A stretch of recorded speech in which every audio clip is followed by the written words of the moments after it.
નમસ્કાર ખેડૂત મિત્રો, તમારું સ્વાગત છે અમારી વીટી ખેડૂત મિત્રોની યુટ્યુબ ચેનલમાં। તો મિત્રો, આજના આ વિડીયોની અંદર આપણે કપાસ બજારની સંપૂર્ણ અપડેટ જોવાના છીએ, જેમાં આજે તારીખ 10 એપ્રિલ 2025 ને વાર છે ગુરુવાર। આજે કપાસના ભાવ કેવા રહ્યા, સાથે જ કપાસના બંને વાયદા અને રૂ બજારની સ્થિતિની સંપૂર્ણ અપડેટ જોવાના છીએ। તો વિડીયો પૂરો જોજો ને ખાસ કરી ચેનલમાં નવા હોય તો સબસ્ક્રાઈબ કરી નાખજો। તો મિત્રો, સૌપ્રથમ તો આપણે કપાસની બજારોમાં વેપારના અભાવે અને ભાવ સતત બીજા દિવસે સ્ટેબલ રહ્યા હતા। જો કે કપાસની બજારમાં આગામી દિવસોમાં વેચવાલી કેવી આવશે તેના ઉપર જ આગળની બજારનો આધાર રહેલો છે। હાલના તબક્કે કોઈ મોટી મૂવમેન્ટ આવે તેવા સંજોગો દેખાતા નથી।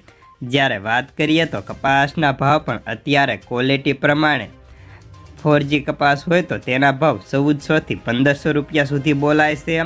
જ્યારે A+ હોય તો 1450 થી 1480, B+ માં 1380 થી 1450, B ગ્રેડમાં 1300 થી 1400, C ગ્રેડ ફ્રધર માલની અંદર ભાવ 1200 થી 1300 ની વચ્ચે હરાજી થતી જોવા મળતી હતી અને લગભગ યાર્ડની અંદર એકાદ બે એન્ટ્રી 1510 રૂપિયા સુધીની પણ થતી જોવા મળતી હતી।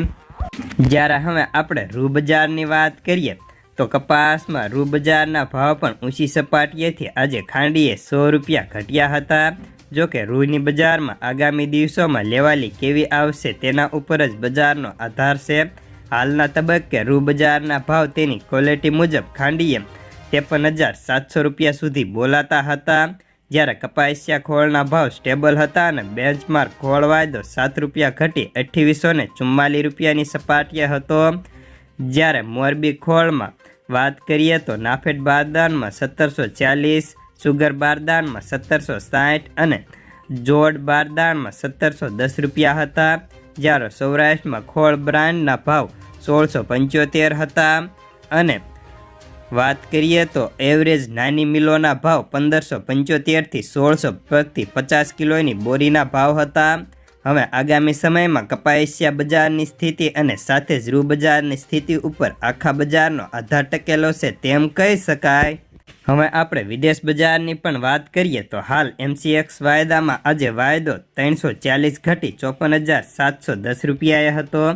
જ્યારે ન્યૂયોર્ક વાયદાની વાત કરીએ તો તેમાં પણ આજે 106 રૂપિયાના મામૂલી ઘટાડા સાથે વાયદો 44,972 રૂપિયાની સપાટીએ હતો। સાથે જ અમેરિકા ચીન વચ્ચેના ટેરિફ વધારો ઉગ્ર બનતા કોટન માર્કેટની આગામી દિવસોમાં મોટી અવસર પકડાઈ શકે તેમ છે।